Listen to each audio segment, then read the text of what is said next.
Yeah. Yeah, let's do this. Okay, I'm gonna get us started. All So, right. all right, three, two.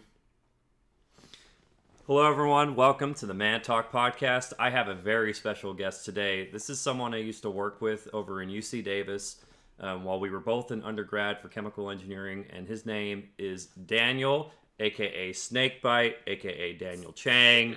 I am very glad that we both got some time together to do this today. We're doing another mentorship live stream, and I'll tell us a little bit of the backstory on how we met, and we'll get going from there. So Daniel and I met in physical chemistry in 2013, and there was this really funny story of just, hey, I'm Daniel, hey, I'm Jacob. Oh, that's a biblical name. And then all of a sudden, we just turned into best friends over just this little, just snippet of time, and developed into working together on the same study group, and eventually into the same mentorship group. And since we spent so much time on mentorship, we're going to talk about it today and get some more of Daniel's experiences on mentorship and what we could do about it. So, Yeah, it's Mr. awesome. It's Yeah, awesome what a little question, that one question on names, how it sparked into this whole it was this whole divine. time working together. It's pretty cool. Yeah, I remember that like it was yesterday, and that was 6 years ago. Yeah, Well, actually, 7 years ago. Now it's 2020. Um, I know. Time flies. yeah, let's take advantage of it, Daniel. So, my first question for you is how did your experiences in community college compare to a university like Davis? So thinking back at my time with in community college in Davis, I mean, first off, is it's totally different. It's a night and day difference between the two. And I can explain, roughly like what I mean by that. Because as you know, I went to Davis for only my last 2 years, which were my upper div classes only. And so I really didn't take any lower div classes once I got to Davis. So right off the bat, that's like already a big difference, right? In the material and the complexity. Um, so it's really hard to compare it in that sense from like a material standpoint, just because it was totally different. But what I can compare is the class sizes, for example, the lecture style, totally different. So when I was at a community college, which class sizes were a lot smaller, so I was used to going to class. I guess it's a little more similar to like a high school type of environment, um, where it was roughly 30 to maybe 40 students per class. Something that we were used to back in high school, at least in the high school I went to. And so that was an easy transition. And professors were, having a 30 or 40 student class size made the professor a little bit more available. They didn't have TAs at least the classes that I was in, I didn't have any TAs. So anytime I had a problem or I needed to work um, an issue out, it was always with the professor. It was always one-on-one with the professor. You set up some time with in between classes, and they're really accessible. Like I said, they would be the ones that grade your stuff. They're the ones that it's really like, again, going back to like your high school days, that you were working one-on-one with your professor. So that was one of the big differences between community college and Davis. When I got to Davis, it was, I think we were in a, so, being in Cami and at Davis, we were actually pretty fortunate to have a fairly small class size, I think, compared to some of the other colleges. So Oh yeah, we were like, what, 120, I think, was when I joined Davis my junior year. I think our class size was about 120, give or take a few. And so I went from a 30, I went from 30 students to 120 students, and so that was a big like difference between the two. And so also like requesting help was totally different. Most of the help that, if I requested help, it came through really two means: was either tutoring sessions that were available to us, um, or which they're not even by the teacher, they're by a student, which one of our peers who was I guess advanced enough in the classes that could tutor us, yep. Hmm. and also TAs. So Now you'd go ask questions to the TAs about your homework, about lecture, and so that was that was one part that was very different between community college and Davis. Was my experiences there were different with regard to the lecture style, and also like requesting help from teachers and the staff was totally different. Like I said, the material though was different. I took all my lower div classes in a community college. I can't say that it was any easier or any more more difficult than if I would have taken them at UC Davis. The one class that I think I did hear that was a little different was OChem. So I heard OChem was brutal in at UC Davis. I didn't take OChem in UC Davis, so I don't know what to compare it to. But I can tell you that for me, it was OChem was enjoyable. I mean, so enjoyable that I almost became a chemist at my community college, and I had a great relationship with my professor back at San Jose City College, and so we even kept in touch. Shortly after, and there was even a point where I thought about changing out of my major and going into physical chemistry. Like I thought about actually like going from chemie to physical chemistry because I really enjoyed it. I did great in the class, which is surprising, and so she advised me on what to do, on kind of how to think about going the chemie route versus the chemist route, which would require like graduate school. So I guess she was kind of helping me through the thought process, through that like decision. You know what? The other thing I think of also that was very different was the camaraderie. So when I mean camaraderie, I'm talking about um, like I guess my time and how my relationship with my peers. And thinking about it, they were different, but at the same time there were some similarities. So I've heard, and this is only from word of mouth, is I've heard that sometimes at the university level it gets pretty um, there's not that much camaraderie because you're trying to protect the curve, and you're trying to protect your grade, and you're working against other people. I never felt that at Davis. So first off, I mean, I think at Davis they have found a way to make the environment very friendly to collaboration, and they've actually made it so I mean you really depend on working with people. So that was very similar to my community college time. Like all my labs in community college were working as a group, and I never felt that anyone was trying to skew the curve in a way that would like affect me in a personal way. It was always very. I mean, it was also always pleasant to work with people at both the community college and also at Davis. And actually, that's actually where you and I met.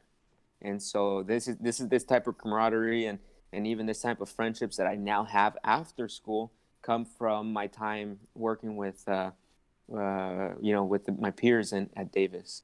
So I thought that was pretty similar, actually. Now that I think about it, like the camaraderie was pretty similar between community college um, and at Davis. Although there was kind of this interesting shift between my junior and my senior year, if you remember.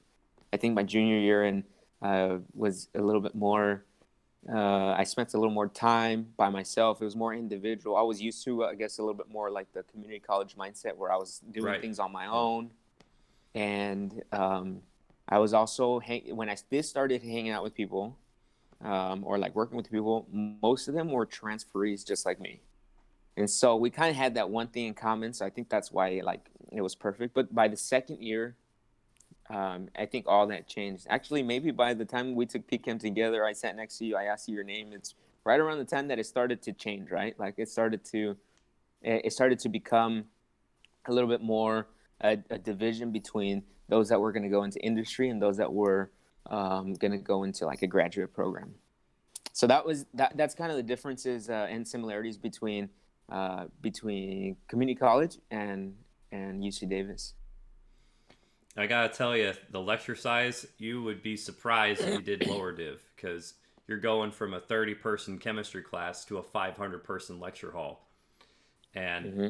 But nonetheless, even for transfers, it's still stark. I mean, 4 times your class size, you go from knowing your professor on a one-to-one basis to he's really up there, and chances are you're probably not going to get that much face time with him, and it's Hmm. probably going to be more based on the TAs where you're going to get some of that one-on-one time, and that's if you're lucky. Yeah, I could see that. And so, fortunately, I think all the classes that I took, they were always at Davis. They were maybe except for like a history of California class I took, but everything else was a pretty small class.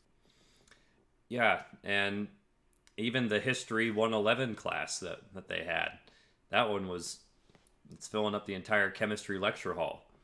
Yeah, So was that the Spur? That was with Spiridakis, or? right, and it's a Oh yeah, popular class, that was very popular. but That was a nonetheless, good that's an class. upper division course, and yet it's still got hundreds of people 300. in it. Yeah, exactly. So different style. You're kind of more out on your own in that.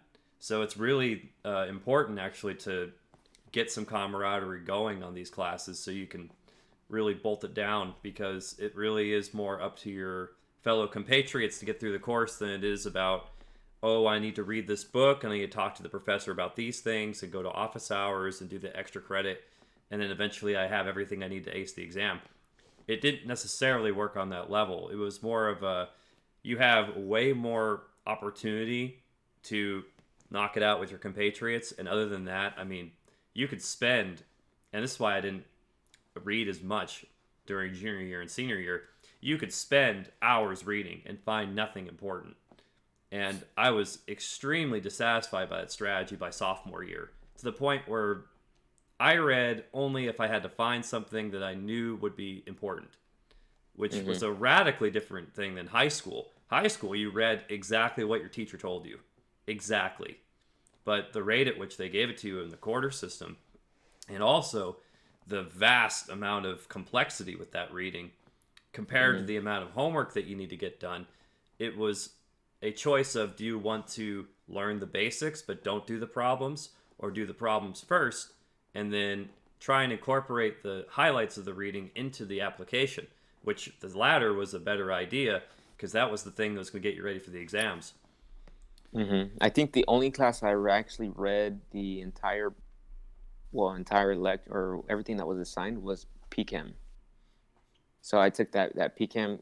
That was the only class that I know I stayed up, countless nights for many hours reading the textbooks. And to be honest, it was because I enjoyed it, and I really liked. I don't remember the book, but it had sections before the actual quote material. It had sections in between the chapters on like who discovered this and a little bit of history. So to me, it was kind of entertaining, very challenging, but so that's probably the only textbook that I read from beginning to like where the class ended. But everything else, like you said, it was really just working off of people's um, uh, the the lecture notes and working off of problems, example problems that were in the textbook. I mean, that's really where you find a lot of the help is example problems in textbooks.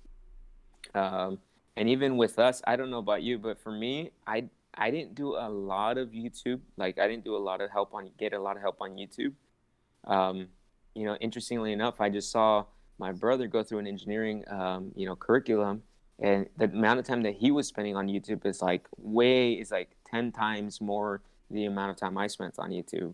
Um, I don't know if it was because the difference in years, because maybe when I was going through the engineering curriculum, it was different. But I know nowadays, I mean, YouTube is like such a big resource. I think when we went in school, Google and YouTube, as big as they weren't as applicable to like chemical engineering, let's say, maybe general purpose Mm. stuff. But you did see some things that were rising from the ashes, like there was this tutor. There were a couple of tutor guys that were really important in lower div that I'd see from time to time, Mm. uh, and there were like Paul's notes and some of these other forum sites that were just getting going. But nowadays, man, Google and YouTube have expanded radically past where we were 5 years ago. I Mm-hmm. think Yeah. you could actually find some stuff now for Yeah. PDEs and chemical engineering learning online. So I think that's just changed for everybody. Just Hmm. the way you find info, and it's so much Yeah, faster. that's honestly the way to go now. Like, cause I remember taking like you know, differential equations and trying to get some help on YouTube. And I mean, I went through quite a few lectures on YouTube, and it was difficult to at least grasp, even with the video. I think I did a little better with some of my notes from lectures that I sat in. So I think it's a shift though, right? Like I think it's changed. Like nowadays, I think YouTube is great. Is great for that. 5 years ago, it was probably great, but I don't know, maybe I just wasn't good enough at like searching for things. There was a thing called like Learn Chemie, and I found that early on from Tenaire of all people. Mm, He gave me the heads up on it, but it didn't have everything we needed, and it wasn't that user friendly. It had stuff. I'm glad they did it, but I wouldn't go out of my way to search for it. I knew it yeah, would be just as painful as going through my lecture notes. So yeah. because that cost benefit really wasn't there yet, uh, it didn't pan out for me. And sometimes it was more catered to a different chemical engineering program to begin with, which was a Mm-hmm. completely different focus. Yep, I agree. So, so when you got into AICHE, what drew you into the mentorship program? Um, you know what? I think it's so. First of all, like I guess I got to speak a little bit of how I even got into AICHE. So I the way that I got into AIChE was I knew from at a community college I was always told that I should be part of a club. So it was pretty common knowledge, I guess, between my peers back then that you had to be involved with especially if you were going to transfer, right? So as a transferee, or back then I was hoping to transfer, I needed to have a quote unquote good like resume, meaning not a working resume, but like I guess a scholastic or like a school resume where I had good grades, I had took the right classes, made sure that I had the right classes that I was taking, um, and last, I also having some either work experience or like club, like being active in a club. I saw all those things I was told were going to be like influence whether or not I got into places. So because of that, I was always, I mean, back then I was involved with a club called SACNAS. Um, and later on that what that stand for was the Society for Advancement of Chicanos, Hispanics, and Native Americans in Science. So I was involved with that back then. There was no AICHE. But then when I came here to Davis, I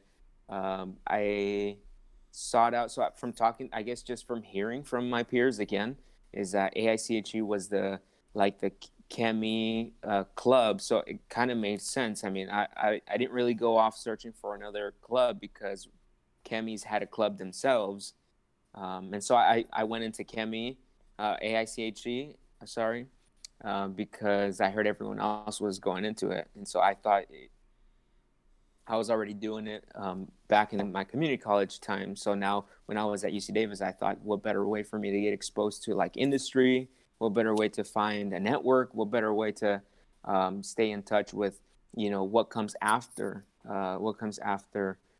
college or university? And so that's how I ended up at AICHE. And at AICHE, I got involved with um, well, one was think programs like the ChemiCar, but then later came the mentorship program, and so like what the quote unquote the families, right? The mentorship families, and so I think that was kind of a pilot program when you and I were in at Davis.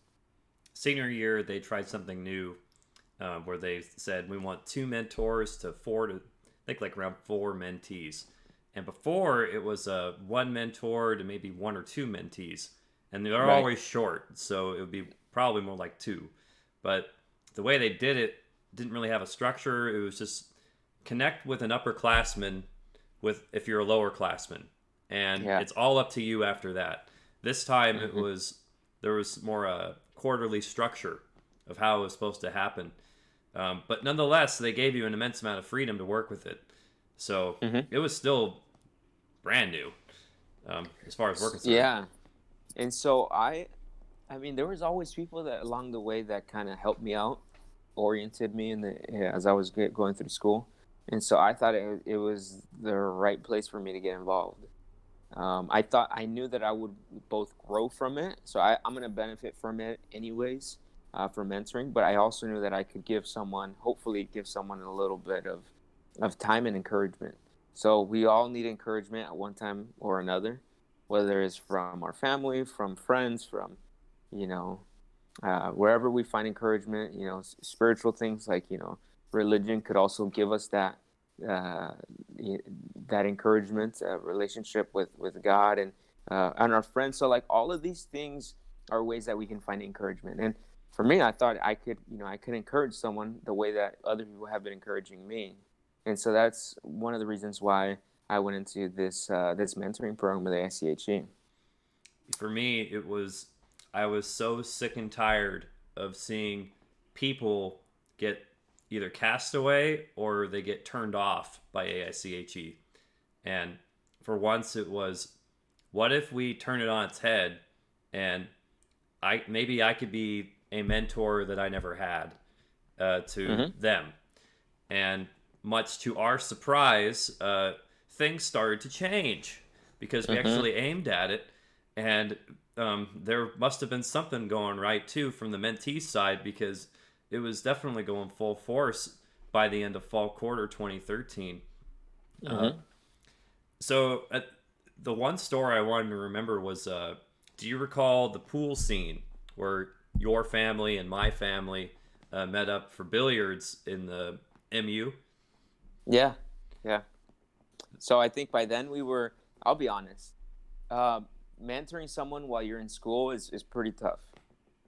Maybe I'm just giving you my experiences. I thought it was pretty challenging. Like I had a hard time keeping up with my own curriculum and my own work, and on top of that, adding like this mentoring time. And so while I had already like connected with my mentees, I definitely needed some help. And I think help came when we thought, when I don't know who came up with this, probably you came up with this idea of like meeting up for billiards and doing something with like both mentee groups. And so for me, that was the way of one decompressing, not making it so formal, right? It was more like, hey, let's just go hang out, let's go play some pool. It was also sharing the load, even though we had more mentees. At least now we had two mentors, or maybe even three. I think there was one other person, There were right? four. There was Four. yours, and so Taner chose me, much to my surprise. I didn't mind. I was, thank you, cool. He's personable enough. And then you had Yong from the class of 2015, Gotcha. and that's where we all met. But I'll admit, as much as the pool idea may have been mine, the mentees came up with the idea to merge, and Yeah. we took exception to that and said, actually, we could do this because now Mm-hmm. we've got that support group for the mentors, and that was a win. Because it's a shared responsibility, and as soon as you start sharing responsibilities with others, honestly, I mean, I could see it now at work. Whenever I work by myself, I have there's a it's like climbing a mountain by myself is tough, but as soon as I there's someone else that's climbing with me, it's kind of like I get encouraged by the other person working just as hard as me. And so in the mentor program, it was the same way. Is I saw that you were passionate about it, so it was easier to put together like little meet times to meet and making it more enjoyable than just work. Right? It's not just work. It was really intended to create this bond and to encourage other people instead of making them feel like they're obligated to come meet with us or so I think the whole having a bigger group versus just a one-on-one, at least for me and my personality, it worked out perfect. I saw it. It turned out pretty well. And it turned out well for them too, because what that did was now the mentees don't feel like they're in this position where I can only ask this range of questions. Now they can ask a lot of dumb questions among each other, and we can actually knock out a real big problem if five of them have that same issue. Mm-hmm. Or and then maybe if one person has it, maybe the mentees can help them lift them up and get them going. And it's not just a two layer, but now it starts getting multi layer, and that's really Yeah. cool because again, the responsibility goes down and then it also kind of goes up too. So there's this equalization that happens where it doesn't just feel like another chore, which is what Right. we were trying to avoid. Because the minute it turns into a chore, everyone's going to run for the hills because we already have enough things to do. And I think that's what it felt like when I was, working on my own.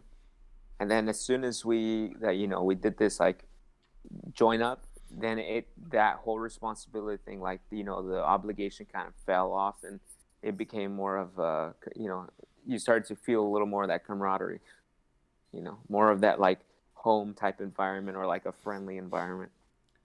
That home environment was unprecedented because I Yeah. didn't think it was going to turn out that good.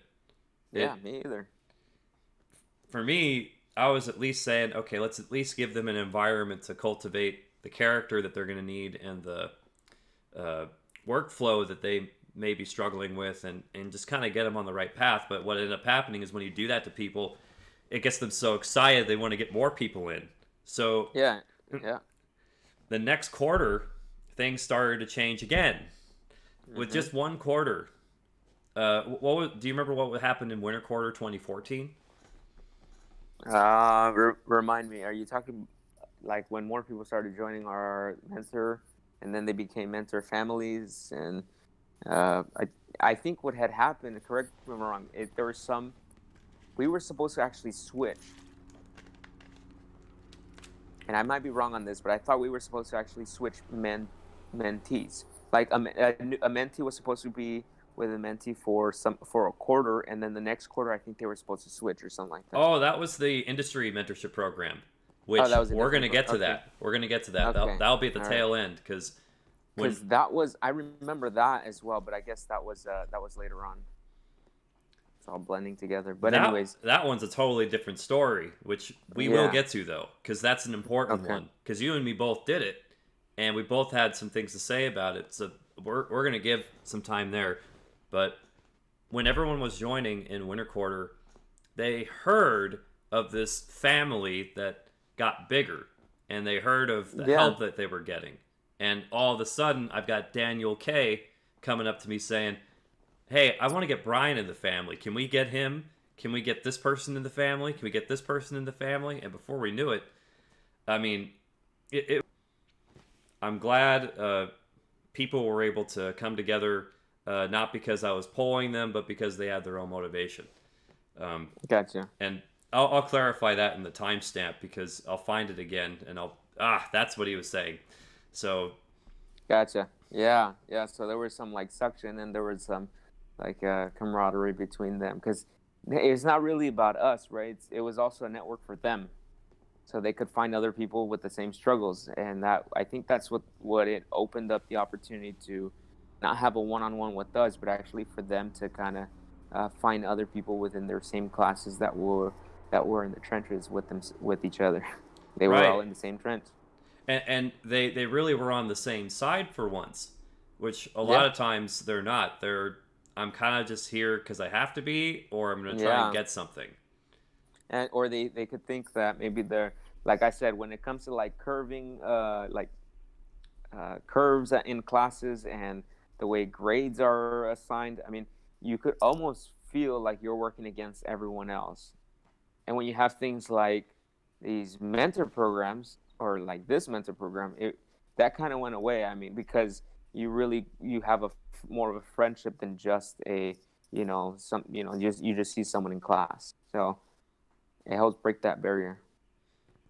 Can you start talking about some of the ideas we were able to put into place outside of just being like I would say the specific way we cultivated the mentorship family, because some of those tactics sometimes just kind of get left at the door. I know you mentioned being Say less say more. formal. Yeah. Okay. So yeah, I think to me that was the biggest one. It was the fact that it wasn't formal, because when it's formal, it makes it like a job, like a chore. When we took the formality out of it, there was still content, but the formality, um, it makes someone more approachable, and it brings down the barriers for people to actually share what they're really thinking about. And when one mentee had a question, it sparks the interest of the other, and so it's kind of like the snowball effect, right? Of help.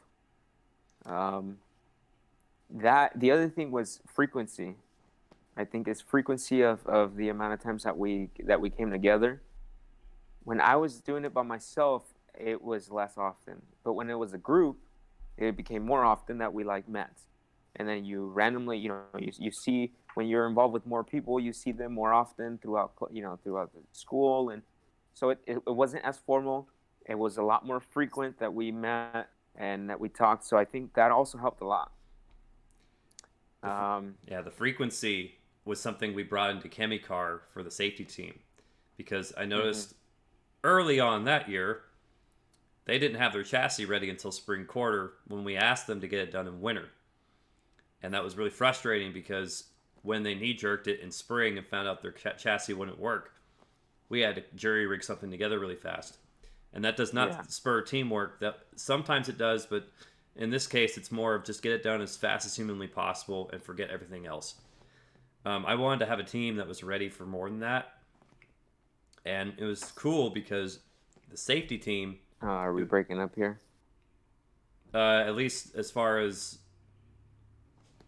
Daniel, yeah, are you frozen? Oh, Jacob, I think I might have lost you. I can still hear you.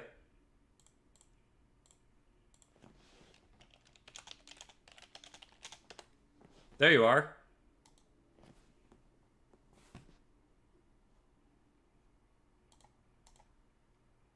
All right, good. So I guess you could still hear me. I can hear you. So I can't hear you, but I think we left off at some of the things that we implemented, and some of them happened by. It wasn't like they were always planned. They happened out of a genuine desire to hang out with people. I think most networks that are created are not most, but some of the networks are created with someone trying to gain something, right? And I think this network or these relationships were not necessarily cultivated on like I'm gonna get anything out of it. It was totally like serving someone else. It was at work we talk a lot about servant leadership, and I think this mentor program was servant leadership at its finest because we really weren't getting anything out of it. And the more time you spent on it, you really weren't. I mean, no, you were never going to get paid for it for sure. You were not going to get anything out of it, maybe except for putting it on your resume. But besides that, I mean, you're really doing it for someone else to show someone else the ropes. So, I agree, and 100%. I think we're back. Yeah, Yeah. Can, tilt. Yeah. Great. So you can hear me now. yeah, I could hear you. Ah, what a relief. Yeah, It's probably just a Wi-Fi blip then. yeah. I like what you said about there was nothing you could really get from it other than a resume thing. And I think that's right in terms of the something tangible that is completely for your benefit. But I think the soft skills that you really got to do with cultivating character and teamwork is something that's a great place to do it, because it's not so much about oh no, hey Daniel, did I lose you again?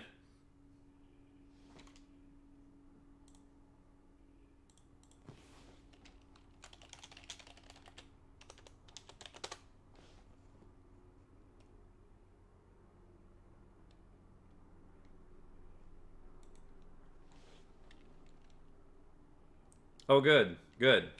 um, I can't hear you now.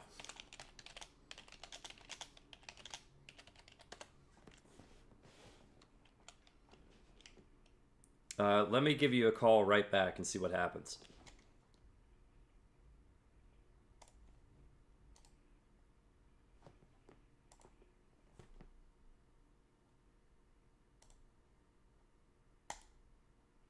All right. There we go. Cool. So you want to give it a minute? You think it's Yeah, gonna let's blip see if again? it. I hope not. Let's see. Okay, so 2 blips in a minute. Um, Yeah, something was up. Someone's downloading something. uh, Natomas and Sacramento in general usually is okay with their internet these days. So Yeah, yeah. So yeah, where do we pick up? the value. I think Oh we're yeah, talking yeah. about value and the teamwork and the soft skills, and that's something you can't really say you did it unless you demonstrate its existence in a team. Mm-hmm. And the mentorship program is a great way to do that.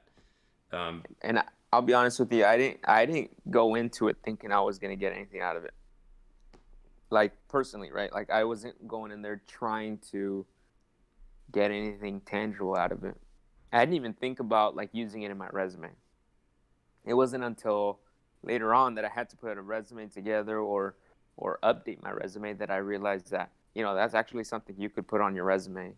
But if I look back, I'm not sure that when I applied to PNG as an intern or for like my internship, I mean hadn't even been um, a mentor yet, so that came later. So I've never used this mentoring program or any of this in my resume. So I really didn't get anything out of it other than like what you said is I guess the soft skills, which is leading. It's really leadership. I mean, if it comes down to leadership, because leadership is like influence, right? So you have leadership as a title, but you also have leadership of how much do you influence a person, and that could be someone that has no title. And so back then, whatever mentor or mentee, it doesn't matter.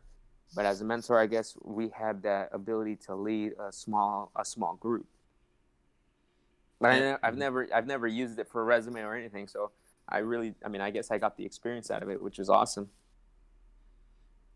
I didn't expect to get anything out of it either, but once I saw its utility, I put it on because Mm-hmm. if people were to ask me about it, we actually could come up with several examples of what made the team function for real. And Yeah. what I really liked about it was, and we said this already, but it was that people were excited to come up. And if you could get that done in a working environment, you should be getting paid a lot because that kind of environment is what you would want for Mm-hmm. all of your employees. And much to my sadness later in life, I had a lot of teams that weren't like that in industry, and I was actually kind of devastated about it because I really like good teamwork. And Mm-hmm. when I saw subpar teamwork going into complex industries, it kind of made me sad because here we were in college, just these young kids, and we were making progress with real issues and learning as best we could and really putting in our soul into it, heart and soul. And then I get to a job where I guess it's a lower priority, and that's fine. But I miss that connection that I had with my fellow compatriots like yourself um, Mm-hmm. in 2014. And it was so cool to have it back then. We didn't have a lot back then, but you can't put a price on what we had in the mentorship group 5 years ago, Mm-hmm. or now 6 years ago. Um, and Yeah. that's why I really liked it. You could not buy that. Right. Yep. I agree. I agree. And so I mean, it continues on now. Even now, I know that you're still involved with some kind of mentoring, and I'm still involved with some kind of mentoring, whether it's formal or not. Um, I Yeah. mean, even doing this program is a type of, is like with the hope that someone will listen to it and it becomes people get ideas from these kind of conversations.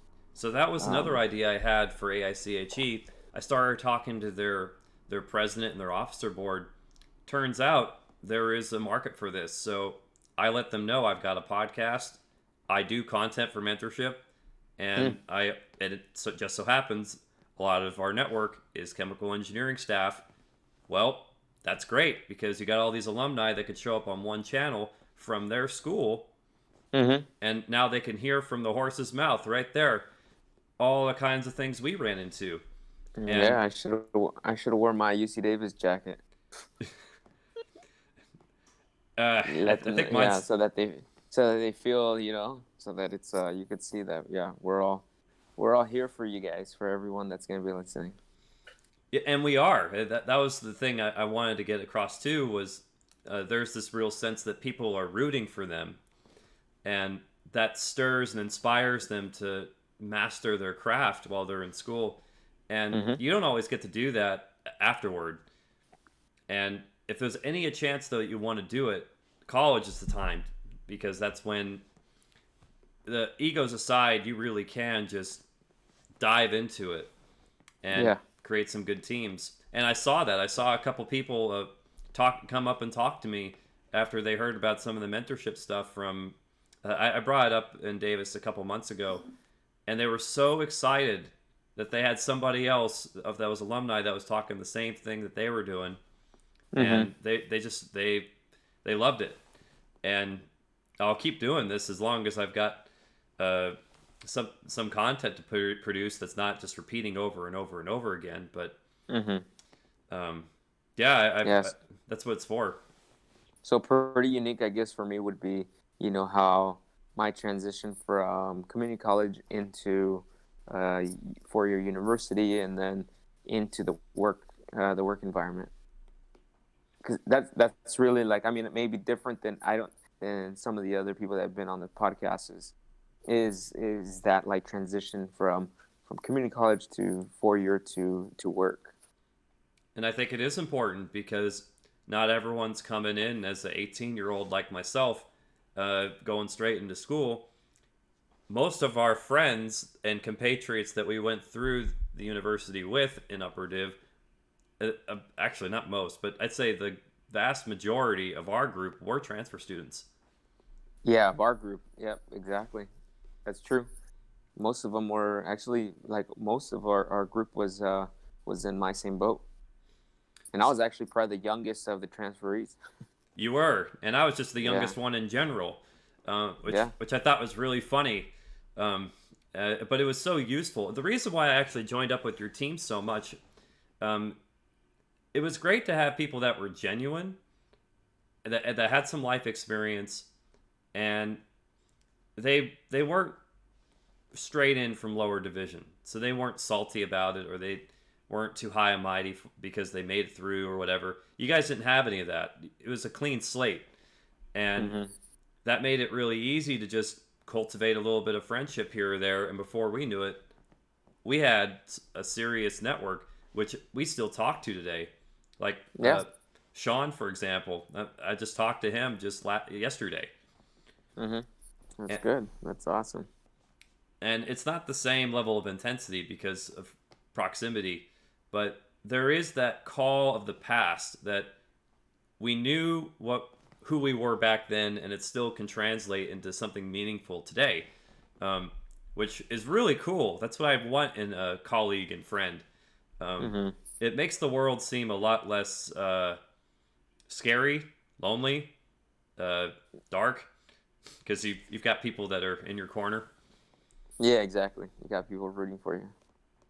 So speaking Yeah. of times that were tough, did you have any other doubts going through school? I know I did. It's crazy. I thought I may never make it. It's going to go on forever. But did you have any yourself? You know what? My doubts were mainly around work, I think, than school. Like, I don't know what. Maybe, I mean, I never felt that I wasn't gonna, like, make it. I thought I would make it, even if I got, like, the worst grade. I would still somehow manage to pass. Like, I didn't think I wasn't not gonna make it, right? Even if I got, like, all season, whatever. I think you need a C to pass, right? I don't think you could pass with a D. So, anyways, I thought, okay, I could at least find myself to get a C. Um, so, anyways, but I think the where I really struggled, or at least where I felt I was struggling for a moment, was I felt I was behind the curve on finding a job and finding an internship, because I always heard people talking about, like, they had, some people had already done internships, and I mean, this is me, a junior. I just got to Davis. I heard there was going to be a career fair. I did not have a resume ready. I did not have, by then I really wasn't hanging out with anybody. I was kind of all by myself. I had one friend who ended up like leaving Kemi. So he was kind of my only friend at that point, and there was this career fair that I wasn't ready for. But I had kind of been hearing that people had already had some experiences, that they were getting ready for this career fair, and so it was all daunting to me. I didn't know how to dress. I didn't know if it was very formal or if it wasn't formal. Should I bring resume? Should I not? Like, it was all, so those things, that was like, I had doubts that it was anything was going to come um, out of that first career fair. And so I went into the career fair, and it was, I ended up giving my resume out to quite a few companies, but I had good experiences talking to people, and I had bad experiences talking to people at the career fair.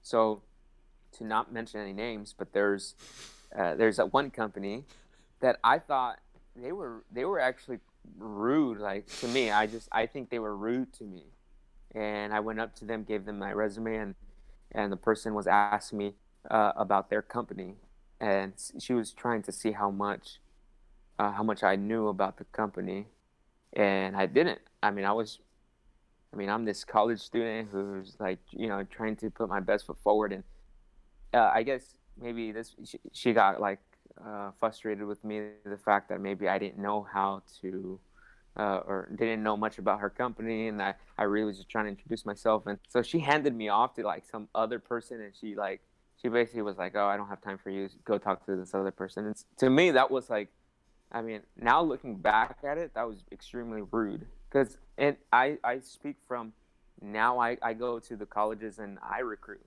I'm the one talking to people, and it doesn't even matter if they know anything about my company. I'm not there to prove how good I'm there to find good candidates for the company. I want good people. I want people that, but not just smart people. I want people that are genuinely going to work with people. I want people that have integrity, people that have, um, you know, that can work in teams, people that can lead. Like, I guess I see a leader totally different than what I did back then, and they have different traits than what I thought back then. So for me, it's like, I don't care that. This is me. I don't care that the company's name, because we could be a nobody company and still have great employees. And why do we have great employees? Is because of their character, of their integrity, of their values, um, their respect for other people. And to me, that is more valuable than you knowing what company I work for. Okay, you don't need to know what company I work for. All you need to know, I need to know, as the employer or the person recruiting, is, what do you have to offer from, like I said, all of those things. Because I already know you're smart, because you're an engineer. You're doing pretty well. You're not flunking out. You still have that engineering title, and you're still working for your BS.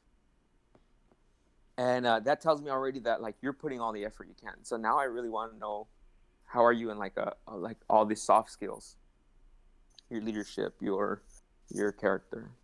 And so, anyways, when she dismissed me like that, back then I thought I had really messed up. I was like, oh my goodness, how do I get out from under, like, is this how all my interviews are going to go? And fortunately, no other interview went that way. That was like, I had the worst interview up front, and everything else from there on was really well, really good. And so I'm happy to say that, um, just to share my interview with P&G. So, going to P&G now, I thought that with P&G, well, first of all, I didn't think I was going to get hired with P&G. I thought P&G was I had heard that they hired very good people, and I had heard that, so I kind of thought that it was outside of my reach. Like, I thought there was absolutely no way that I would ever get hired with. So I actually went up to P&G not knowing anything about. I didn't even know who P&G was. I didn't know who P&G was. All I knew is that they hired really good people, and I thought that that was me. And so I went up to P&G thinking that I was gonna warm up with them after the bad first experience. I was like, okay, well, let me go, quote unquote, waste this experience with P&G, get the webs off of me, and really get myself into gear for like the other interviews that had already been planning for.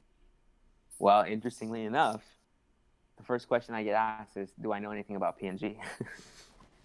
So it's like I thought I was repeating what I had just lived through my first like little like interaction with the first company. But to my surprise, the interviewer was like, "It doesn't matter." He actually, I remember he told me it doesn't matter. He's like, and he went and started explaining a little bit of what they do. He's like, but ultimately, he's like, and he just started to explain, what the internship was and what kind of opportunities there were, and how I was in a similar position as he was a few years ago. And I mean, so like what a totally like night and day like interview with him.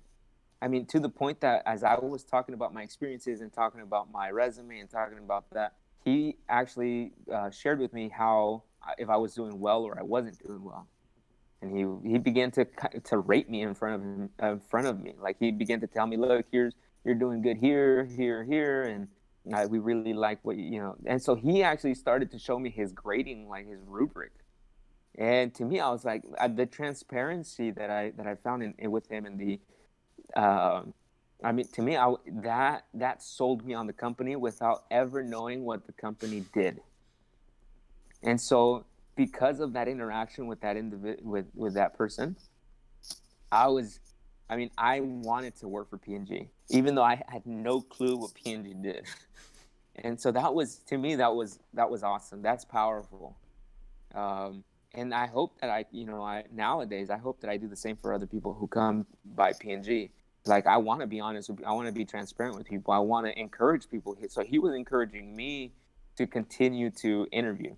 Like, what recruiter does that? No one spends the time encouraging the recruitees or the people that are coming up, like, because you can totally feel like you're in control and in power, and the person that is coming to turn in their resume, like, you could either be the boss and tell them, and put them down and let them feel like they're inferior, or you can actually encourage them. You can actually, even if they never get hired with you, you can give them pointers on how to be, how to interview better. And so that's the long-term investment on people that you may never see again, but it's an investment I think worth doing, that this person did for me. He didn't know me. He never thought that I'd probably ever get hired, but he invested in me, and that was awesome. Well said. Wow, there was some. So I listened to these more than once when I put in the timestamps, Daniel, and this is going to be a big sector where I'm going to just. Daniel said this about industry recruiting and about encouraging them and all these. I'll probably put like 4 different things right there. So I too do industry recruiting for my company now, and it's the same idea of you can either dominate over them or you can try and encourage them, but have that fine line of, look, I need to be in this lane, but here's what I can do for you. And they really appreciate it because a lot of them come up with that sense of, well, you get a wide range. You get the people who are really prideful and they want to get in there, that like top 10% of aggressive people. But most of them aren't doing that. Most of them, I'd say, I don't know if you saw this yourself, most of them aren't doing that. What they're doing is this careful approach, and they may be happy to see you if they know of your reputation. But if Mm-hmm. they don't know you, they're going to be careful with how to talk to you. Very rigid. And then there's Yeah. like a bottom 10 who are just super rigid, like the extreme version of that. But most people are either going to be in this friendly, rigid sector trying to figure out who you are. Once they figure out who you are, it goes off into a different tier. And then now you're just, oh, this person's helpful. Cool. Mm-hmm. I can Mm-hmm. spend time with him. I want to hear what he has to say. I think his time is worth it. And that's when it's ding, ding, ding. You have their attention, and now it's just about doing your job. And it's just cool. Now that we got the attitudes out of the way, we can actually focus on why we're here. And it's so Mm-hmm. refreshing to just, when that part's just dealt with, you can just really get after it. And I got to do that during Night with Industry, and I got to give him a presentation on interview tips a few weeks ago. And then there was a career fair in the fall that we got to do for a portion of it, and just rinse and repeat on that. And I can't wait to do it again because it reminds me of the mentorship days, and Mm-hmm. it's Mm-hmm. using those same soft skills we used 7 years ago. Yeah. Yeah, I agree. So, so I don't know. I guess speaking to the recruiters is we don't have to be that harsh. Like we actually, if we put ourselves in their shoes, we'll know that. I mean, be the person that we would have hoped to have met back then, right? Like Ding, just like with the to that. mentorship, be the mentor that Yeah. you never had, yeah, that you wanted. Yeah. Exactly. So, so this person that recruited me, like I mean, I still remember the day that I met him, and unfortunately, I don't work with him anymore because he moved on to another role. But I mean, I want to be the same recruiter that he was to me, right? Because to me, it was night and day. I never the rest of the day I interviewed with other companies, and I didn't see anyone else that was nowhere even close to what he was, what how like how well um, I spoke to him, or how well we kind of interacted. So, especially because okay, the other thing is I don't know, maybe other companies are different, but at least with our company, that interview was you need to be formal. Absolutely, you need, like you said, there needs to be a little bit of rigidity. You're on a different lane, right? Um, I totally so don't underestimate the that time, because it is an interview. At the end of the day, every interaction you have with the industry is an interview. Even if they take you to lunch, that's an interview. They don't call it an interview, but they're grading you on everything. So, Yeah, it's but a different interview. yeah, When it it's is. like, It's a oh, soft. interview's over. No, it's not. You're going into a different frame. Exactly. So we actually, it's still an interview, but it's a different kind of interview, like you said. So, anyways, with us is since that's not the last interview, you can be. I mean, it's a little bit more flexible, and I think as the recruiter, you also have some flexibility. You have some, you got flexibility on how you do the approach, but at the same time, you need to capture the right information. So, the other thing that has helped me is doing it more often. So when you recruit more often. The more you do it, the more you know how to ask questions. The more you know how to dig into people's resumes without losing focus on your conversation and yada yada yada. So, um, it takes a little bit of experience, but there's no need to be this like ruthless or this like very high power person that feels like they're in control and the boss. It's like no, you could be personable. You could totally be Yeah, personable. unlike the, I love how you said the company that shall not be named, because there was this implication that people already knew what you were talking about. As soon as you walked in, there was that company that everyone was just saying, yeah, don't even think about it. Right. And it's, I'll, don't worry, I'll keep the secret. It's great. It's great that you bring that Yeah. up, because it's just such from back then that it still applies today. I mean, I did recruiting in fall, and that same problem came up, and we go, yep, it's that same one. 7 years later. Yeah. Yeah. Yeah. Exactly. So every company's different, and like I said, it's just they. For me, it was a good thing to see. It was a great thing to experience, so that I don't, hopefully I learn from it, and I can help other people through when they have, things like those kind of experiences. It's not the end of the world. If Right. anything, when you find it, you're interviewing the company as much as the company's interviewing you, Yeah, very and two-way. yeah, that's why it almost seems like the student has the disadvantage, but in all reality, that's not the case. Students should feel like they have they don't have the upper hand either. It's actually it's mutually looking for a partner, for a partnership. So like as a student, I always felt like I had the company had the upper hand. I don't know about you, but that's how I felt. Oh, for But sure. I felt like I was that gonna get I'm on this squashed. now that I'm on this side of the curtain, I realize that companies are actually in dire need of interns. Like they can't wait to hire interns. Unfortunately, the hard part is, from at least from my experience, is uh, well, we in PNG we have a you have to take a test. So there's actually two tests, one online and one in person, and you have to take, and those are typically the ones that people struggle with. If we didn't have that test, we would be our doors would be even more. They'd be like wide open to people, but that's kind of the it weeds people out. It's in all reality. Yeah, it was a legend. I remember you talking about it. I go, nope.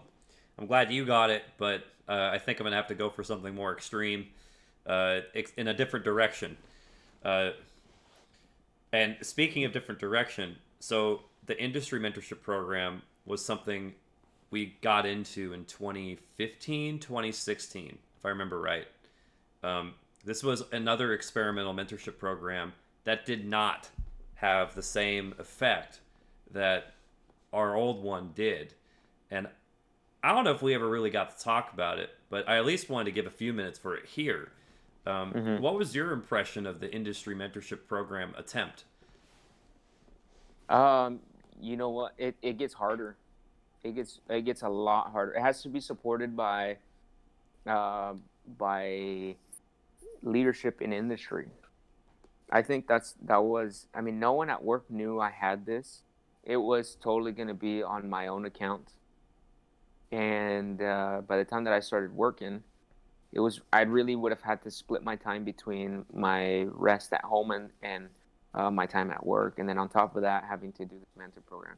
Now, if the companies were to allot a few hours, let's say a month, a few hours, whatever, however many hours you could come up with as part of like your job, like giving back to the community, I think that would be a little bit more helpful. Because I've heard my brother was in a mentorship program with someone from industry, but I believe that that person from industry was able. I mean, they even had a budget, so they were able to take my brother out to like food. Now I don't know if this was on his own dime or on the company's dime. I don't know, but all I know is that they he was able to break away from work and come and meet with my brother, and they went out to lunch, and so something like that. And it was during the week, so that means either work allowed him to do this or they were encouraging this, because that's really how you empower the person at work to do this as part of their work. It doesn't have to be a lot of hours. It could be literally a couple hours a month. But if it's like time dedicated to this program, that would be super helpful. Now, okay, let's say you don't get that. The other reason, the other reason why I think it was a little tough, I think that the time management was pretty tough, and also the distance, right? So like if you're not real close to Davis, it becomes difficult to you really are going to be talking on the phone, and you got to set up some time, and I think the mentees, they're just as lost as sometimes the mentors. Like like where do you begin, like what do you talk about? If there was a little bit more of a structure on like, okay, the first, you want to talk about like these high level points versus like, hey, you're just all of a sudden like, you know a mentor and have like no direction, then it becomes a little bit more difficult. Those were some points I actually wasn't going to bring up, other than the time and distance. Uh, that would be cool if we could have companies actually lead from the top on that one. But I don't think many of them did, and I know mine didn't. But you and me were close enough at the time to be able to get more of an effect. But it still was kind of weird. I remember we did an in and out mentorship night, Mm-hmm. and that was really fun for us because we got to essentially put on our old hats again and try it once again. And I think it worked. But the Mm. problem was is the frequency. So that frequency wasn't right. So yeah, we got a good first impression. We really tag teamed it well, and they got their questions answered, and they were encouraged. But that just died off pretty quick. There wasn't that relationship that the industry mentorship program wanted. Um, Yeah. and I noticed that with mine as well. And granted, I could fire for effect a couple more frequency points than, let's say, someone working Monday through Friday, but that didn't work either. And I think a lot of it is it's hard to make a relationship with people outside of your super intense college program. I mean, how do you make a strong industry mentorship program unless they're actually going to go there? So Right. it's tough. Now the farming concept's been around though for a while. You utilize your recruiting to essentially coach the people that you want to get in the future, in the present. But you do that over several years or several months, and you eventually get the people that you wanted from a place that's local that they are already familiar with. And that's Hmm. such a great idea. But the problem is that if you don't get that relationship going, it's just going to be turning into what, let's say in our case. So when we were students and we would see like Genentech do a presentation, yeah, we're inspired for maybe 15 minutes, but then we're going back to our world. And then they're going back Yeah. to their world. And that's it. Like they're end of discussion. We'll probably forget about it by the next day, unless they Hmm. had something really funny to say or something that was really good with advice. But it's not going to go much more than that. And I think that was the main reason why it failed too, was the frequency was just not there. And how could it be if you don't have something where your company or companies are saying we're going to allot this amount of man hours and billable hours slash budget towards this so we can get better people in here, so we can kind of screen them and cultivate what we want before they show up and ruin the place. Hmm. Uh, and that was my impression too. And at first, I think they did an okay job because I got to talk to them about 4 different times my first group, but the way it Yeah. worked was it flopped every quarter because they wanted to get more industry reps for their bang, so more bang for their buck. But the frequency was so low, all it did is you're always in hi, my name is so and so mode, which is sucks because you can't really go Hmm. very far. So Right. And so what I saw with my brother's group was he had one person, I think, the entire year. And so I believe he had continuity, and that was helpful. He was part of a program that, like, a transferee program into Davis. I'd have to find out what the name is, but we owe you guys the name. But anyways, he came into Davis. He was part of this program, and the program itself assigned him a mentor. And so that's how that continuity, like you said, you're not stuck in the hello, my name is, and now you're actually getting into the nitty and gritty of, like, how do you get your foot in the door in the industry. That's really, let's be honest, that's what you go to school for the most part, if you're going to go into industry. And those are the type of questions you probably want to hear answers to, is how do you get the upper hand compared to others, in order to get your foot in the door. and if you're always rotating or you can't get the frequency or you can't communicate, I heard most of them didn't even work in as far as communicating. So we're going to eat at Subway. Okay, and then it doesn't happen for 80% of the people. So that ends up being a complete waste of time for everybody. Um, and Yeah. and it's two-way, right? There's the mentee that needs to have the interest, but there's also the mentor that needs to show some level of care. But it needs to be both. And if you don't have either, it's we can't do what God did in the creation of Adam, where He's reaching out and He just like grabs the guy. We're not we're not that strong. We're still Mm-hmm. bound by things, and Mm-hmm.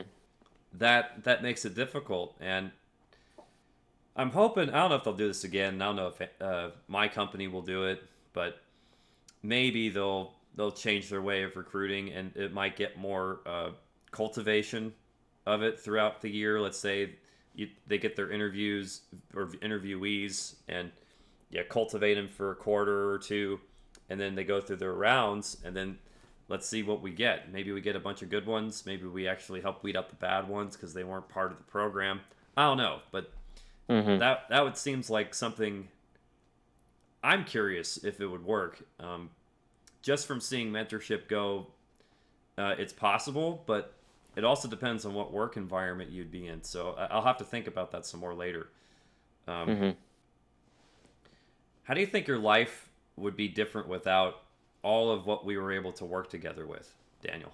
Um, well, for sure it'd be different, right? Um, I think I think mentoring has been a big part of my life from the time that I got to Davis to now. So like my time, let's say the last 7 years of my life have been, I mean, I've been mentoring basically every year, whether I was part of the mentor program or I was an intern manager or so. I mean, I feel like every year I've been involved with the interns or even with people from that sometimes we get at work from other plants. They come and they work with me. So I'm like mentoring people pretty much every year. I could almost think of every year as like mentoring someone for a short or a long period of time. And so, I mean, that it's so the time back in Davis has influenced me now because now I know, I know how. I think I hope I'm getting better and better with my mentoring skills, and hopefully I cater more to them versus, hopefully I keep catering to people's needs versus getting something out of it for myself. Like, um, it's a big part of my life now, and even now as so I'm also another big part of my life now is also growing is church, and at church now I also have the same kind of mentoring mentality. So now I'm teaching more, um, and so like, but that comes from like mentoring, right? So like it's giving back, it's influencing, it's really not looking to get anything else out of it other than hopefully you see people grow around you. So that's where I think that my life would be totally different. I don't think it wouldn't look the way it looks today if I never had, had been given this opportunity to mentor. I like it. I mean that's probably the other thing that it helped me realize that there's this other part of another skill that thank God that I think even if I have a little bit of it, I really enjoy doing it. So hopefully I get better and better. I hope you do too. I'm very glad you were able to keep it going. Much to